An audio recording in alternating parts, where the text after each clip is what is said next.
see on nii-öelda selline lisaturvalisuse kinnitus. Kes ei taha, ei pane seda linnukest ja siis loomulikult see ei avane. Aga ma ostsin ühe selle Zoomi aktsia ära ja te näetegi siit tegelikult, et see tagatise koht siin, tegelikult see, et siin see sõna tagatis on, see on võib-olla sihuke natukene meelevaldne, sest et siin kontol ei ole võimendust, aga kuna see platvorm on üks sama, siis lihtsalt siin need read on samamoodi olemas. Et tegelikult jah, investkontol, nagu öeldud, seda tagatise tasemega mingisugust sellist küsimust ei teki. Ja tehingu sulgemine on väga lihtne. Lihtsalt siit paremalt saab ristist kinni panna. Mul on siin vist jäänud üks varasem order lahti mingist ajast. Et ma lihtsalt panen ta siit, sulgen. Vot. Ja edasi nii-öelda traditsioonilised varad, näiteks energiasektor siis jah, mis on praegu kindlasti selline, mis kuhu võiks ka, loomulikult tuleks jaotada neid investeeringuid, aga näiteks selline firma nagu CVX, mis on siis üks suur energiakütuse tootja, ta maksab ka dividende, ehk siis, et kui te näiteks ka investkontol seda soovite osta, siis ka meil on see, et need dividendimaksed toimuvad ka ja tulevad sinna kontole, lisanduvad, siis nad tulevad siia, siin paremal peaks tulema niisugune eraldi kommentaar vist on siia kohta, et dividend adjustment, midagi sellist. Aga see CVX näiteks, mis on suur selline energiahiid, see on, kui me vaatame, hinnatase on kuskil 160 ümber. Väga hea, keegi küsis.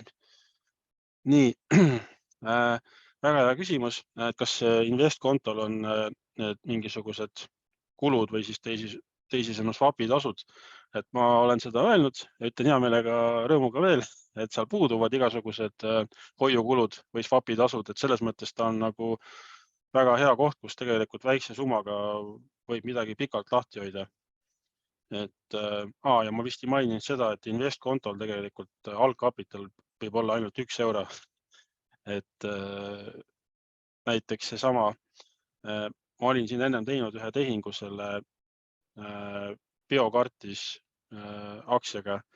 Miks ma tegin, oligi see, et mul oli vaja natuke testida seda, kas ma saan nagu võimalikult väikse summaga, et näiteks selle hind on praegu siin 1,3 euri.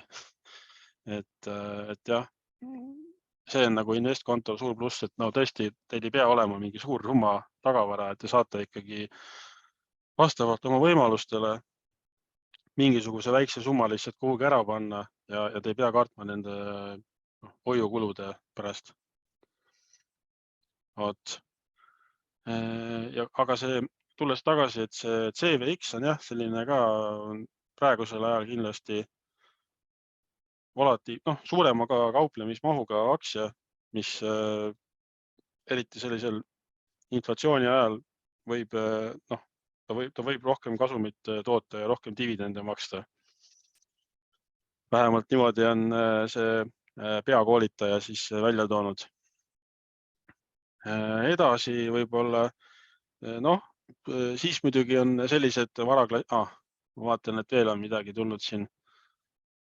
Kas SP500 indeksiga saab ka investeerida või ainult üksikud aktsiad, oli küsimus. Saab mõlemat pidi. Selle konto peal konkreetselt, kuna see on see investkonto, et siin saab siis ainult üksikult. Et kui ma võtan uuesti siit vasakult sümbolid ja siis siin te saate neid eraldi ainult üksikult osta. Aga kui te näiteks lähete, tegelikult mul on koduleht siin ka, ta vist läks kinni, aga okei, las ta olla praegu. Ma ei hakka seda sisselogimist tegema, seal on vaja uuesti panna 2-astmeline kood ja see tuleb meili peale, ma ei hakka seda praegu tegema. Aga ühesõnaga, kui te teete sellise konto nagu Trade MT5, mis on see võimendusega konto, et siis seal te saate tegelikult seda SP500 indeksit väga hästi osta ja võib teha ka langusele, müügitehinguid, et täiesti, kuidas ise soovite. Vot. Siis tegelikult, mis sellest kütusemaailmast veel, võib-olla üks, mis kindlasti praegu on ka huvitavam, on näiteks Soomes on Neste, mis meid eestlasi palju puudutab. Ja ongi hea võimalus näidata, et meil tõesti on see olemas siin Soome all. Ma võtan siit kohe näiteks Elisa, mis meid paljusid puudutab. Aga okei, Neste on siin allpool kuskil, ma vaatan, vot siin.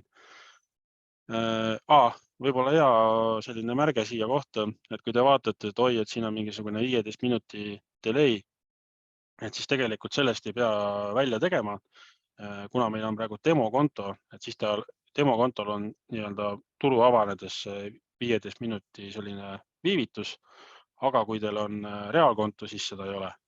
Et lihtsalt igaks juhuks, kui peaks tekkima sellest küsimus. Ja Neste näiteks huvitav on vaadata, kuigi praegu vist peaks tal olema turg juba kinni, sellepärast et siin on Euroopa kellaajad. Näiteks kui te tahate teada, et mis kellaaegadel mingi aktsia on avatud, siis selleks on parem hiireklahv ja siin on niisugune asi nagu spetsifikatsioon. Ja see näitab lihtsalt seda, et mis on need kellaajad. Et ta tegelikult, kui täpne olla, siis ta just pandi kinni, või ütleme, kell on 6:30 kohe-kohe. Et jah, sellepärast on ta juba hallikat värvi. Et siin jah, 10:16 kuni 18:30. Kuigi see 10:16 on demokonto puhul, et jah, reaalkonto puhul peaks ta olema 10-st.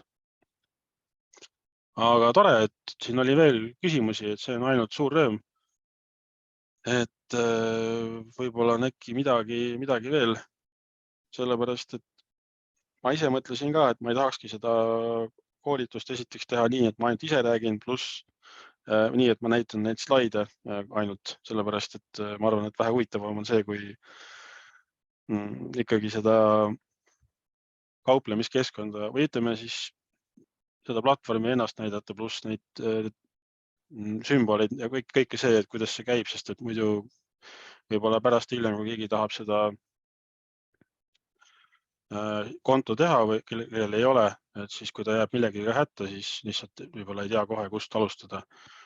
Kuigi loomulikult, kui te kas siis nüüd homme või mingil teisel päeval soovite edasi liikuda ja näiteks kontole raha kanda ja mingeid tehinguid teha, siis kindlasti enam võite, meil on muidu number 6309 303 Eesti siis klienditoe. Aga tegelikult toimib meil ka kodulehe chat ja toimib tegelikult ka Facebooki kanal, kus võib ka lihtsalt kirjutada. Siis tulles edasi natukene tulles tagasi selle teema juurde, mis oli traditsioonilised varaklassid, siit jäi veel nimetamata tegelikult meie kohalikud. Näiteks igas riigis on mingid sellised kohalikud ettevõtted või mis on ka börsil ja mis on rahva poolt teada ja tunnustatud ajaloolised. Eesti puhul näiteks on kindlasti selleks võib-olla Tallinna Vesi, mis on teada-tuntud dividendiaktsia peaaegu, et ma ei tea, minu meelest ta maksab igas kvartalis peaaegu. Et sõltumata positsiooni suurusest, isegi kui see on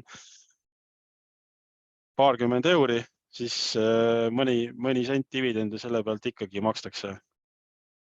Et selline kohalik, kahjuks mul küll Tallinna Vett ei ole meie keskkonnas, aga me ei hakkagi sellega konkureerima, meil Eesti turgu sellepärast ei ole, et kuna nad on nagunii juba olemas siin pankades, et siis ei olegi mõtet nagu meile ka lisaks neid siia tuua.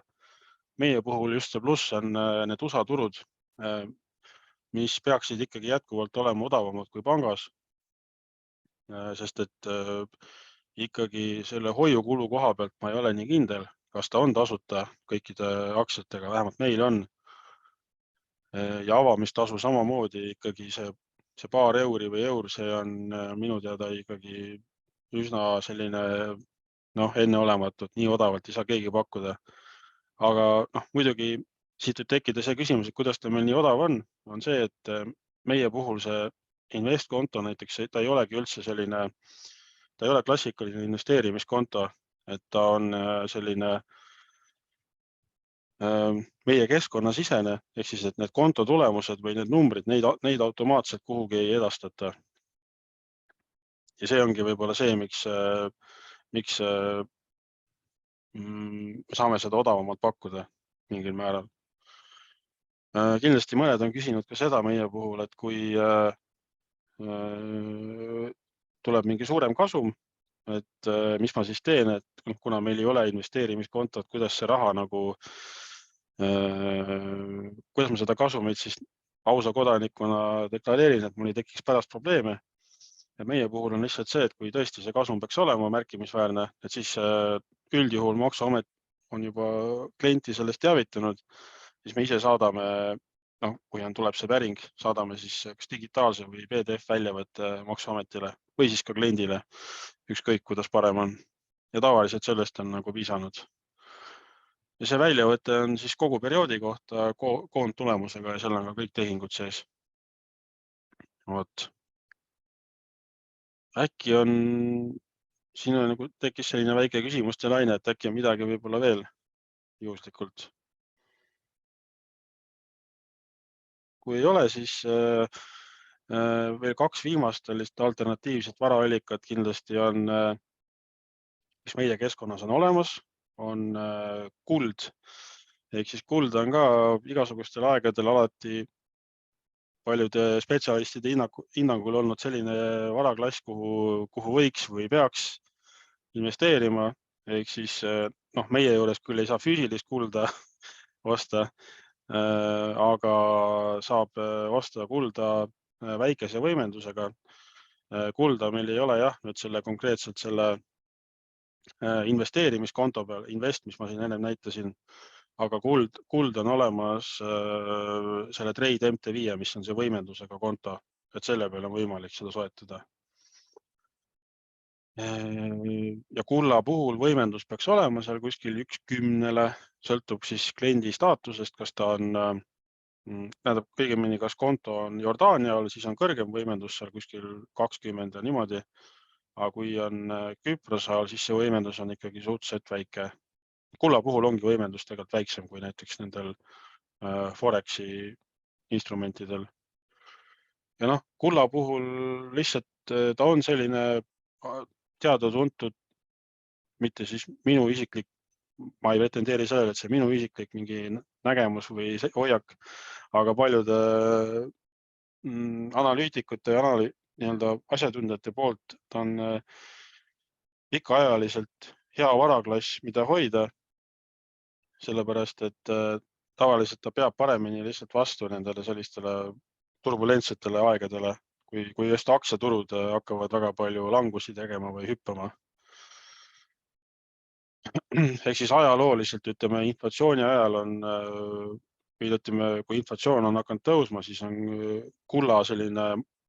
kullamahud on alati kasvanud tegelikult. Aga loomulikult ei ole ta nagu nüüd, nagu kõik, et ega siis aga jah, nägin juba, et tuli küsimus. Ma natuke seda tegelikult puudutasin, et siin küsiti, et kuidas selle maksustamise teemaga on kasumi korral. Sellega on siis niimoodi, et automaatselt need tehingu andmed või ajalugu ei jookse sinna keskkonda või Maksuametisse. Aga kui on saadud märkimisväärset tulu, siis lihtsalt Maksuamet tavaliselt pöördub ise teie poole või lausa isegi pöördub ta meie poole ja me lihtsalt saadame selle tehingute väljavõtte, tehingute ajaloo ja ongi kõik. Ja tavaliselt sellega on piirdunud, ehk siis, et ise ei pea kuskil seal e-Maksuametis tehinguid hakkama sisestama või midagi muud tegema, et seda pole vaja. Aga hea, et seda küsisite, et kindlasti tasub üle korrata. Vot. Midagi mul jäi vist veel kullast mainimata. Kindlasti füüsiline kuld on võib-olla mõneti kindlam või siis läbi mingi platvormi, kas siis on see, ma mõtlengi just, et kui see on nagu tuletisinstrument väikse võimendusega. Aga siiski, kui teil on huvi, siis meie keskkonnas on ta täiesti olemas. Ja ta kuulub tegelikult meil isegi selliste top 10 hulka, ma arvan, umbes. Et selles mõttes kuld on kindlasti selline populaarsem. Vot. Ja ma vaatan, mis mul nendest varaklassidest siin veel.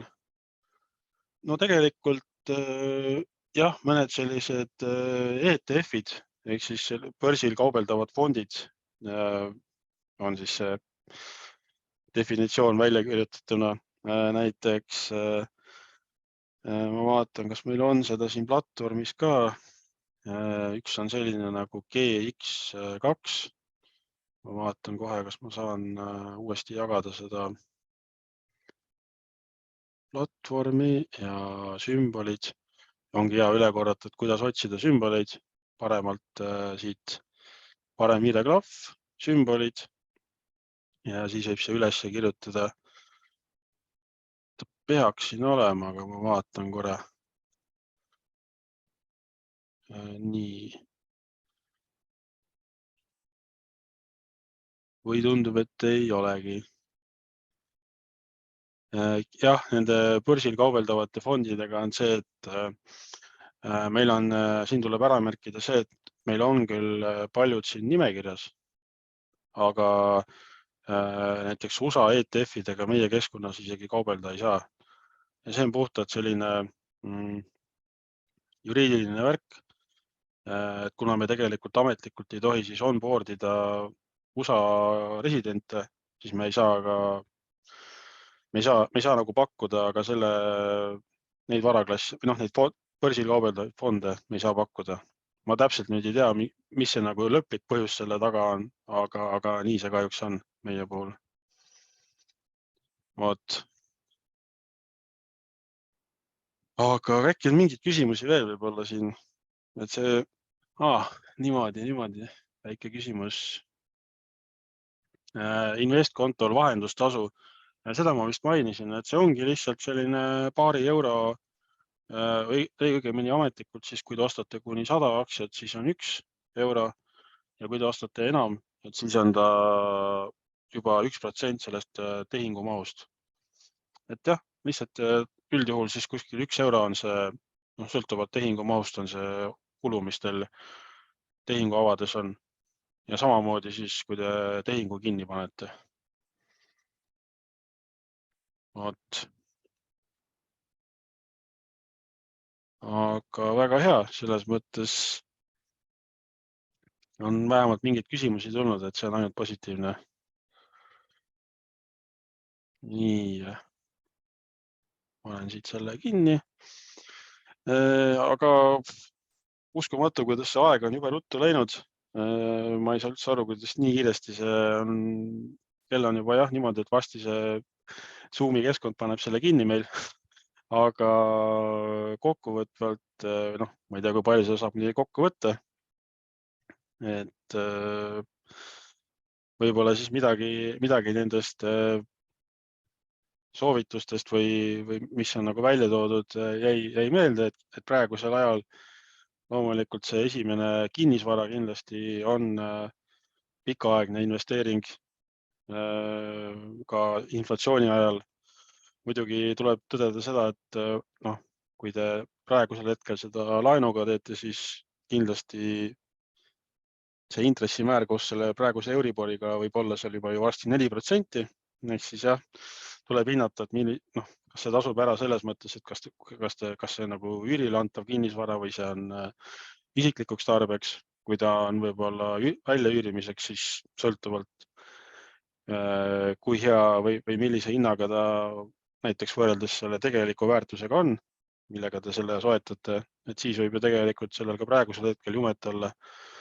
Aga tuleb arvestada jah, et see Euribori tase on praegu niivõrd kõrge ja kuna ta veel läheb edasi, et siis see kinnisvara muidugi üks võimalus, aga kindlasti võib-olla otsida selliseid energiasektori või ka mingisuguseid kommunaalsektori aktsiaid, et siis need võib-olla ka just näiteks selle investkonto peal ka väikse summaga